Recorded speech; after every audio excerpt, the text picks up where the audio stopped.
Pebbles channels நேயர்களுக்கு வணக்கம். So Madurai அப்படின்னு பார்த்தீங்கனாலே அங்கே வந்து சாப்பாட்டுக்கு பஞ்சமே இருக்காது அப்படின்னு சொல்லலாம்.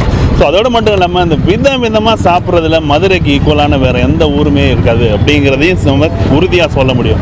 ஸோ மதுரையில் பார்த்தோம்னாக்கா எங்கே திரும்பினாலும் நிறைய விதவிதமான வெஜிடேரியன் நான் வெஜிடேரியன் ஹோட்டல்ஸ் நிறையாவே இருக்குது. ஸோ சின்ன ஒரு பிளாட்ஃபார்ம் கடையிலேருந்து ஒரு பெரிய பெரிய ஸ்டார் ஹோட்டல் வரைக்கும் மதுரையில் இருக்கிறது ரொம்ப பெருமையான ஒரு விஷயம். ஸோ அதுலேயும் பார்த்தோம்னாக்கா பரோட்டா அப்படின்றதில் பார்த்தீங்கன்னா மதுரைக்கு ஈக்குவலான பரோட்டாஸ் எங்கேயுமே இல்லை அப்படின்னு சொல்லுவாங்க.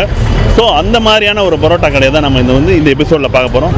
மதுரையில் நம்ம கேகே நகரில் ஆவின் பால் அதுக்கு பக்கத்தில் இருக்கிற பன் பரோட்டா ஒரு பரோட்டா கடையை தான் நம்ம இந்த எபிசோடில் பார்க்க போகிறோம். பரோட்டா அப்படின்னு பார்த்தீங்கன்னாக்கா நம்ம வந்து வெஜ்லேயும் சரி நான்வெஜ்லேயும் சரி நிறைய வெரைட்டி ஆஃப் பரோட்டாஸ் இருக்குது. ஸோ உதாரணத்துக்கு சொல்லணுன்னாக்கா முட்டை பரோட்டா, கொத்து பரோட்டா, அப்புறம் முட்டை லாப்பா, அப்புறம் பார்த்தோம்னாக்கா நம்ம வந்து சைவத்தில் இருக்கக்கூடிய நிறைய பரோட்டாஸ். இது இல்லாமல் மதுரையில் ஒரு சூப்பரான ஒரு பரோட்டா இருக்குது. ஸோ அதுதான் பார்த்தோம்னாக்கா பன் பரோட்டா. ஸோ அது என்ன பன் பரோட்டா அப்படிங்கிறத நம்ம அந்த கடையில் போயிட்டு ஸோ அங்கே என்னென்ன வெரைட்டிஸ் இருக்குது, பன் பரோட்டானா என்ன, அதோட டேஸ்ட் எப்படி இருக்கும், அந்த கடையில் வேறு என்னென்ன டிஷ்ஷெல்லாம் இருக்குது அப்படிங்கிறத நம்ம பார்த்து தெரிஞ்சுக்கலாம். ஸோ அந்த பன் பரோட்டா அப்படின்னு பார்த்தோம்னாக்கா மதுரையில் ஒரு புது விதமான ஒரு பரோட்டா அப்படின்னு கூட சொல்லலாம். ஸோ அது பார்க்குறப்பே நமக்கு அது வந்து இம்மிடியட்டாக சாப்பிடணும் அப்படிங்கிற ஒரு உணர்வு தான் தூண்டுது. ஸோ அந்த மாதிரியான ஒரு நல்ல ஒரு டிஷ்ஷாக இருக்கும் அப்படின்னு சொல்லிட்டு ஓகேங்களா. இந்த பன் பரோட்டா என்ன ஏது அப்படின்றத நம்ம அவங்கள்ட்ட கேட்டு தெரிஞ்சுக்கிறதுக்காக இந்த கடையோட உரிமையாளர் கற்பண்ணன் அவர்களை நாம் பார்த்து இந்த பன் பரோட்டா என்ன அப்படின்னு நம்ம கேட்டு தெரிஞ்சுக்கலாம். வணக்கம் சார், சொல்லுங்கள் சார். அதாவது நாம் வந்து பரோட்டாவில் நிறைய வெரைட்டிஸ் பார்த்துருக்கோம், எல்லா ஊர்லேயும் கிடைக்கிற ஒரு பரோட்டாஸ். இது உங்கள் கடையில் வந்து பார்த்தோம்னா இந்த பன் பரோட்டான்னு ஒன்று நீங்கள் கண்டுபிடிச்சி ஸோ அதை வந்து சேல் பண்ணிட்டுருங்க. ஸோ அந்த பன் பரோட்டானா என்ன, அதோட ரெசிபி என்ன சொல்லுங்களேன். இது வந்து ஒரு புதுமையாக ஒரு மாஸ்டர் வந்து ஒரு புதுமையாக யோசனை பண்ணார். எப்படின்னா 4 மணி நேரத்துக்கு முன்னாடியே வந்து பால், முட்டை, ஜீனி எல்லாம் போட்டு நல்லா பிசைஞ்சு ஒரு 3 மணி நேரத்துக்கு முன்னாடி பிணைஞ்சு ஊற வச்சு அதை வந்து எடுத்து திருப்பி வீச ஆரம்பிச்சிட்டோம்னா அதை எண்ணெயில் போட்டு நல்லா வீசி நல்லா பால் மாதிரி வச்சு போடுவாங்க. அது நல்லா சாஃப்ட்னஸாக இருக்கும். அது வேக அது அப்படியே திருப்பும் போதில் அந்த பண்ணு மாதிரி புஷ் புஷ் புஷ்ன்னு நல்லா அது எலும்பி இருக்கும். இது இந்த மாவை பிணைஞ்சு ஊற வைக்கிறனால தான் இந்த டேஸ்ட் இந்த அந்த குப்பி வருது அப்படின்னு சொல்லலாம். ஸோ அந்த பரோட்டா அப்படின்னாலே பார்த்தீங்கன்னா ஒரு 2 விதமான மாவில் செய்கிறாங்க. ஒன்று வந்து கோதுமை, இன்னொன்று வந்து மைதா. ஸோ நம்ம கடையில் வந்து கோதுமை பரோட்டா இருக்குங்களா? கோதுமையில் இந்த மாதிரி வராது.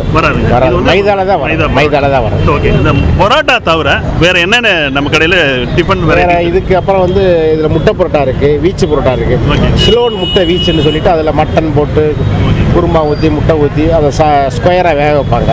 அது ரொம்ப நல்லா இருக்கும். அப்புறம் முட்டை பரோட்டா ரொம்ப நல்லா இருக்கும். அப்புறம் இது போக கறி தோசை எல்லாமே இருக்கு. தோசை வெரைட்டிஸ் இருக்கு. தோசை வெரைட்டி பரோட்டால சிலோன் பரோட்டா, முட்டை பரோட்டா, ஸோ அந்த மாதிரி வெரைட்டிஸ் இருக்கு. ஸோ இட்லி அந்த மாதிரி எல்லாம் எதுவும் கிடையாது. இல்லை அந்த மாதிரி இருக்கு. ஓகே. அந்த சைட் டிஷ் அப்படி ஏன்னா நம்ம வந்து பரோட்டா வெறும் பரோட்டா நம்ம சாப்பிட்றதோட சைட் டிஷ் அப்படிங்கிறது எல்லாரும் ஓரளவு விரும்புவாங்க. அந்த மாதிரி நம்ம கடையில் என்னென்ன சைட் டிஷ்ஷஸ்?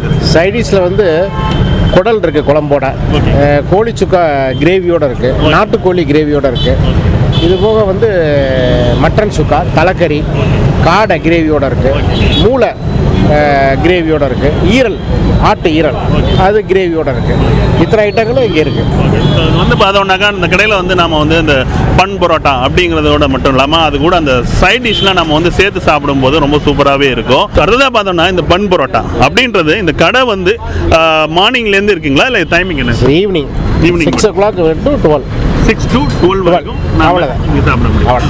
இதுக்காக நீங்கள் அதாவது இந்த பரோட்டா கூட ஊற்றி சாப்பிட்றதுக்கு அதாவது சேர்த்து சாப்பிட்றதுக்கு என்ன கொடுக்குறீங்க? மட்டன் குருமா இருக்குது, சிக்கன் குருமா இருக்குது, சிக்கன் கிரேவி இருக்குது, சைவ குருமா இருக்குது,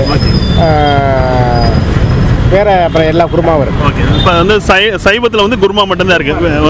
ஸோ இப்போ பார்த்தோம்னா ஒரு டீமாக வரும்பொழுது நம்ம வந்து சைவமாக இருக்கிறவங்களுக்கு வந்து இங்கே வந்து சைவ குருமாவும் அவைலபிலிட்டி இருக்குது. ஒரு பரோட்டாவோட ப்ரைஸ் என்ன சார்? 15 ரூபா. 15 ரூபா. இப்போ பார்க்கும்போதே அந்த பரோட்டா வந்து ஒரு 15 ரூபாய்க்கு ஒரு நல்ல சூப்பரான ஒரு பரோட்டாவாக தான் நமக்கு நல்லாவே தெரியுது. ஸோ வாங்க அடுத்தது நம்ம வந்து அதை சாப்பிட்டு பார்த்துட்டு ஸோ எப்படின்னு நம்ம சொல்லலாம். இந்த கடைக்கு வந்து நீங்கள் பரோட்டா சாப்பிடணும் அப்படின்னாக்கா தினமும் வந்து 6 மணிலேருந்து 12 மணி வரைக்கும் சாப்பிடலாம். வார விடுமுறை அப்படின்றது எதுவுமே கிடையாது அப்படின்னு சொல்கிறேன். நீங்கள் வந்து தைரியமாக வந்து நீங்கள் மதுரைக்கு வந்தீங்கன்னா ஒரு சூப்பரான ஒரு பரோட்டாவில் பன் பரோட்டா நீங்கள் இங்கே வந்து சாப்பிட முடியும். இந்த கடைக்கு வரக்கூடிய ரெகுலரான கஸ்டமர்ஸ் நிறைய பேர் இருந்தாலும் ஸோ இங்கே நம்ம கூட வந்து ஒரு ரெகுலர் கஸ்டமர் இருக்கிறாங்க. ஸோ இந்த கடையோட ரெகுலராக சாப்பிடக்கூடிய ஒரு கஸ்டமர் இருக்கிறாங்க. ஸோ அவங்கள்ட்ட இந்த பரோட்டா பன் பரோட்டா எப்படி இருக்குது அப்படின்னு நம்ம கேட்டு தெரிஞ்சுக்கலாம். சார் வணக்கம் சார், அவங்க பேர் சொல்லுங்கள். என் ரவி. ஒத்தக்கடை ரவி. ஒத்தக்கடை ரவி. இப்போ பார்த்தோம்னாக்கா பரோட்டாவில் விருதுநகர் பரோட்டா சொல்லுவாங்க, வீச்சு பரோட்டா சொல்லுவாங்க, நிறைய வெரைட்டி இருக்குது. இந்த பன் பரோட்டா எப்படி இருக்குது? ரொம்ப அற்புதமாக, அதாவது நல்ல வீச்சு நல்லா, அதாவது ரொம்ப எவ்வளோ மெல்லிசா வரக்கூடிய அளவு இருக்கோ அந்த பக்குவத்துக்கு நல்லா எடுக்கிறாங்க. ஓகேங்க. சாப்பிட்டாலும் 2 பரோட்டா சாப்பிட்டாலும் நல்லா திருப்தியாக இருக்குது. இந்த வீட்டுக்கு பார்சல் வாங்கிட்டு போகிறேன். எத்தனை வருஷமாக சாப்பிட்றீங்க சார்? சார் நாங்கள் ஒரு 10 வருஷமாக தொடர்ச்சியாக இந்த கடையை வந்து ரெகுலர் கஸ்டமராக நாங்கள் இருக்கோம். ரொம்ப திருப்தியாக இருக்குது. ஓகே. ரொம்ப சாட்டிஸ்ஃபேக்ஷன், அதாவது மனநிறைவோடு வந்து சாப்பிட்டு போகலாம். அதாவது மதுரையில் பரோட்டா சாப்பிடணும், ஒரு டிஃப்ரெண்ட்டான பரோட்டா சாப்பிடணும் அப்படின்னாக்கா நம்ம வந்து இந்த பன் பரோட்டா கடைக்கு வரலாம் அப்படின்னு நீங்கள் சொல்கிறீங்க. இப்போ இந்த வந்து பரோட்டா அது கூட இருக்கக்கூடிய அந்த சால்னா அப்படின்னு பார்த்தீங்கன்னா பரோட்டாவுக்கு வந்து ரொம்ப டேஸ்ட் கொடுக்கக்கூடியது இன்னொரு பகுதி எதுனாக்கா சால்னா தான். அந்த சால்னா பார்த்தீங்கன்னா எல்லாரும் சாப்பிட்ற மாதிரியான ஒரு காரம் அந்த மாதிரியெல்லாம் இதாக கரெக்டாக இருக்கிற ஒரு இதாக இருக்கணும். ஸோ அந்த சால்னாவை பற்றி சொல்லுங்கள். சால்னா வந்து சார் எங்கேயும் சாப்பிட்டா இன்னும் தகட்டும், எண்ணெய் அதிகமாக இருக்கும். நல்லா ஒரு இப்போ தேங்காய் இதை வச்சு இப்போ இல்லாமல் நல்ல ஒரு நல்லாமா மோர் குழம்புன்னு வீட்டில் வைப்பாங்க, அந்த மாதிரி திகட்டாமல் நல்லா சால்னாக்கு திருப்பி கேட்டு வாங்குற மாதிரி திகட்டாமல் நல்லாமா இருக்குது. நல்லபடியாக நல்லா இருக்கு. என் நண்பர் இவர், நானும் இவரும் இந்த பக்கம் வந்தாலும் இந்த பக்கம் எங்களை இழுத்துருக்கு. ஓகே. இந்த பக்கம் போனாலும் இங்கிட்ட எங்கள் பால் பண்ணை பக்கம் இழுத்துருது. சாப்பிட்டு போகணும் முடிவோட வந்துட்டு தான் போவோம். ஓகே. பேர் வந்து மாரீஸ்வரன். ஓகே. இந்த பன் பரோட்டா கடை இது எப்படி ஏற்கனவே உங்களுக்கு தெரியுமா எப்படிங்க? இல்லை, நான் இந்த தடவை இந்த பக்கம் நான் அதிகமாக வந்துட்டு போயிட்டு இருந்திருக்கேன். ஓகேங்க. இந்த கடையை நான் வெளியில் வச்சு பார்த்துருக்கேன். ஓகேங்க. இப்போ தான் உள்ளே வந்திருக்கேன். இப்போ தான் சாப்பிட்டுக்கிட்டு இருக்கேன். எல்லாமே நல்லா இருக்குது, சாப்பிட்டுட்டு தான் இருக்கேன். சாமி சொல்லுங்கள், பரோட்டா எப்படி இருக்குது? நல்லா இருக்கு. பரோட்டா எப்படி இருக்கு சொல்லுங்கள். பிடிச்சிருக்கா? நீங்கள் சொல்லுங்க மேடம், பரோட்டா எப்படி இருக்கு? சரிங்க. இப்போ வந்து பொதுவாக அந்த சால்னா அப்படின்னாக்கா அது வந்து ரொம்ப சின்ன பிள்ளைங்கள்லேருந்து எல்லாரும் சாப்பிட்ற மாதிரியான ஒரு காரம் கரெக்டாக இருக்க மாதிரி இருக்கும். ஸோ இது சொல்லுங்கள், இந்த சால்னா எப்படி இருக்குது? எங்களுக்கு காரம் கரெக்டாக இருக்குது. குழந்தைங்க லைட்டாக தான் சாப்பிடுவாங்க. நல்லா இருக்குது. வணக்கம் சார், உங்கள் பேர் சொல்லுங்கள். என் பேர் சவுந்தர். நீங்கள் என்ன பண்ணிட்டு இருக்கீங்க சொல்லுங்கள். நான் ஃபுடிஸ் ஜேவ்டுன்ற ஒரு யூனிட்டில் ஒர்க் பண்ணுறோம். அது வந்து இது ஒரு மதுரை பேஸ்ட் யூனிட் தான். ஓகேங்க. ஆக்சுவலாக எங்கள் ஒர்க் என்னன்னா ஃபாரினர்ஸ் வந்து நம்மளோட ஃபுட்டை சாப்பிட வைக்கணும் தான். ஓகேங்க. நாங்கள் டெய்லி நிறைய ரெஸ்டாரண்ட்ஸ் போவோம், அதில் இதுவும் ஒன்று. இது ஒன்று. ஸோ இப்போ நீங்கள் பார்த்தீங்கன்னா மதுரையில் இருக்கக்கூடிய வெரைட்டி ஆஃப் ஃபுட்டு நிறைய ரெஸ்டாரண்ட்ஸ் பார்க்குறீங்க, நிறைய வெரைட்டி ஆஃப் ஃபுட்ஸில் இருக்குது, அது ஃபுட்டையும் பார்க்குறீங்க. அதில் வந்து பரோட்டா அப்படிங்கிறது இது வந்து பன் பரோட்டா மதுரைக்கு புதுசு. ஸோ இந்த நீங்கள் ஏற்கனவே பார்த்த அந்த டூரிஸ்டர்ஸ் என்ன சொல்கிறாங்க, எப்படி இருக்குது? அதாவது அவங்களோட முக்கியமான விஷயம் என்னென்னா பரோட்டா வந்து எல்லா இடத்துலையுமே அவங்க வந்து நார்த் இந்தியன் பரோட்டாஸ் முக்கியமாக சாப்பிட்ருப்பாங்க. ஆனால் இந்த கிறிஸ்பினஸும் அந்த உள்ளே இருக்க ஸ்பாஞ்சினஸும் இங்கே மட்டும்தான் கிடைக்கும். அதனால தான் நாங்கள் இங்கே கூட்டிகிட்டு வருவோம். இன்னொன்று என்னென்னா இவங்களோட கிரேவி வந்து அந்த 3 கிரேவி வித்தியாசமாக அவங்க கொடுக்கறது அவங்களுக்கு ரொம்ப பிடிச்ச விஷயம். அதாவது இவங்க சொல்கிறப்பே அவங்க சொல்லிடுவாங்க, நாட்டுக்கோழி ஒன்று, இது வந்து இன்டெஸ்டைன் கிரேவி, இது வந்து சிக்கன் கிரேவின்னு சொல்லி அந்த 3 ஃப்ளேவரையும் அவங்க டேஸ்ட் பண்ணுறதுக்காகவே வருவாங்க. அதுதான் முக்கியமானதுங்க. ஸோ வந்து நம்ம மதுரை மக்கள் இல்லாமல், தமிழ் மக்கள் இல்லாமல், வெளிநாட்டு மக்களையும் இந்தியா விட்டு போனாலும் மறக்க முடியாத ஒரு ஃபுட்டு அப்படின்னா நம்ம இந்த பன் பரோட்டாவை சொல்லலாம் அப்படின்னு நம்ம நண்பரை சொல்கிறாங்க. Okay, thank you. ஸோ நம்ம இந்த கடைக்கு இந்த பன் பரோட்டா கடை அப்படின்னு நம்ம அதை வந்து ரிவ்யூ பண்ண வரும்போதே, ஸோ என்னென்ன இருக்குதுன்னு பார்க்க வரும்போதே அந்த கல்லில் இருக்கிற அந்த பரோட்டா பார்த்தோன்னே எப்படா இது முடியும், ஃபஸ்ட்டு நம்ம சாப்பிட்லாம் அப்படின்னு தான் ஒரு எண்ணம் தோணுது. ஸோ நம்ம வந்து இப்போ ஆர்டர் பண்ணியிருக்கோம். இப்போ வந்து பன் பரோட்டா ஒன்று வச்சுருக்கோம். ஸோ அதில் சார் பஸ் இது என்னென்ன கிரேவி பஸ் இது? ஓகே. இதில் பார்த்தோம்னாக்கா இந்த நம்ம வந்து பரோட்டா வாங்கினாங்க அப்படின்னாக்கா அதில் வந்து இந்த மட்டன் கிரேவி, அப்புறம் குடல், இது நாட்டுக்கோழி கிரேவி. ஸோ இந்த மாதிரி 3 டைப்ஸ் ஆஃப் கிரேவிஸ் நான் வந்து அவங்க கொடுக்குறாங்க. ஸோ இது வந்து பார்த்தோன்னா பன் பரோட்டா. இதோட ப்ரைஸ் வந்து பார்த்தோன்னா ஒரு பன் பரோட்டா வந்து 15 ரூபா. ஃபஸ்ட்டு வந்து நம்ம இந்த பரோட்டாவை எடுத்து, இது வந்து நாட்டுக்கோழி கிரேவி.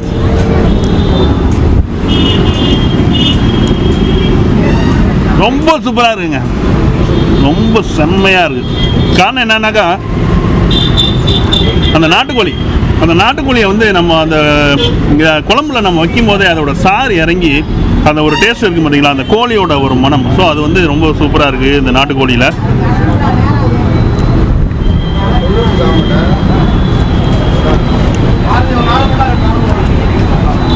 சூப்பர்.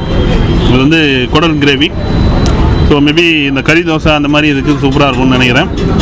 ஸோ இதுக்கு வந்து பார்த்தோம்னா இந்த நாட்டுக்கோழி கிரேவி ரொம்ப சூப்பராக இருக்குது. அதேமாரி அடுத்ததாக பார்த்தோம்னாக்கா இது வந்து மட்டன் கிரேவி இருக்குது. காரம் அப்படின்னு சொல்லணுன்னாக்கா அந்த பெப்பரோட ஃப்ளேவர் வந்து கொஞ்சம் கூட இருக்குது. மற்றபடி இது வந்து எல்லாமே காரம் எல்லாருக்குமே வந்து பேஸான ஒரு காரமாக தான் இருக்கும் அப்படின்றது நான் ஃபீல் பண்ணுறேன். இந்த 3 கிரேவியில் எனக்கு வந்து இந்த நாட்டுக்கோழி கிரேவி ஸோ ரொம்ப அடிச்சிக்க முடியாது. ஸோ அந்த மாதிரியான ஒரு டேஸ்ட்டாக இருக்குது. அதுதான் பார்த்தோன்னா நான் வந்து இந்த கடையில் வந்து ரொம்ப ஃபேமஸ் வந்து கறி தோசை அப்படின்னு சொன்னாங்க. அதே மாதிரி வந்து இந்த சிலோன் முட்டை பரோட்டா அப்படின்னு சொன்னாங்க. ஸோ ரெண்டையும் ஆர்டர் பண்ணியிருக்கேன். இப்போ அடுத்ததாக பார்த்தோம்னாக்கா நான் ஒரு கறி தோசை ஆர்டர் பண்ணியிருந்தேன். ஸோ அந்த கறி தோசை வந்து பார்த்தோம்னாக்கா ரொம்ப சுட சுட ரொம்ப சூப்பராக வந்திருக்கு. ஸோ இதுதான் பார்த்தோன்னா அந்த கறி தோசை.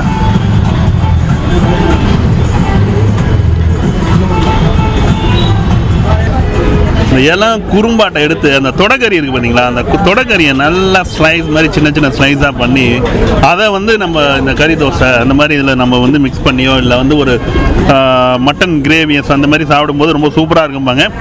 இந்த கறி தோசை எப்படி இருக்குது அப்படின்னாக்கா, ஒரு தோசை அதுக்கு மேலே இருக்கிற முட்டையோட ஃப்ளேவர், அப்புறம் அந்த கறி அதாவது மட்டனோட அந்த கிரேவியோட கலந்த அந்த மட்டன், ஸோ இதெல்லாம் சேர்த்து சாப்பிட்றதுக்கு ரொம்ப சூப்பராகவே இருக்குது. மதுரை அப்படின்னாலே பார்த்தோம்னாக்கா அந்த கறி தோசை ரொம்ப ஃபேமஸ்ஸு. ஸோ இந்த கடையிலையும் ரொம்ப சூப்பராக டேஸ்ட்டாக இருக்குது. இந்த இட்லிக்கும் குடல் குழம்புக்கும் ரொம்ப சூப்பராக ஒத்து வரும். அதேமாதிரி இந்த கறி தோசைக்கும் இந்த குடல் குழம்பும் ரொம்ப சூப்பராக ஒத்து வரும்.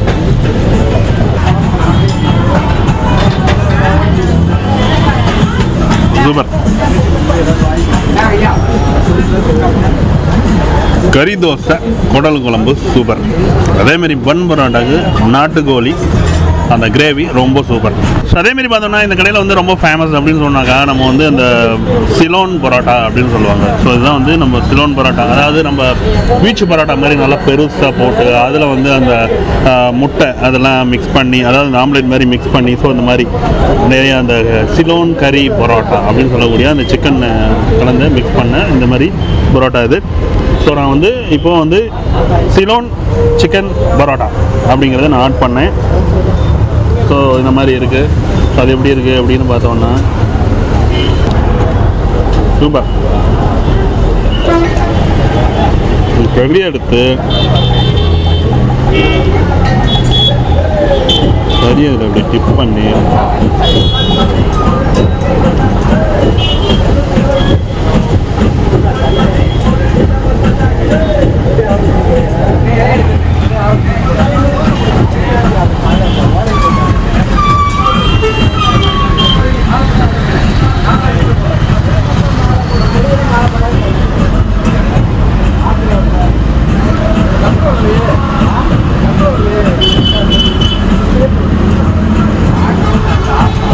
மதுரையில் நம்ம கேகே நகரில் ஆவின் பால் அதுக்கு பக்கத்தில் இருக்கிற பன் பரோட்டா அப்படின்னா நீங்கள் வந்து பார்த்தா தான் தெரியும் அதோட டேஸ்ட்டும் சுவையும் என்னென்னு. ஸோ நார்மலாக பார்த்தோம்னாக்கா இந்த கடை வந்து 6 o'clockலேருந்து 12 o'clock வரைக்கும் இருக்குது. நீங்கள் வந்து சாப்பிட்டு பாருங்களேன், உங்களால் மறக்கவே முடியாது, அவ்வளோ டேஸ்ட்டாக இருக்குது.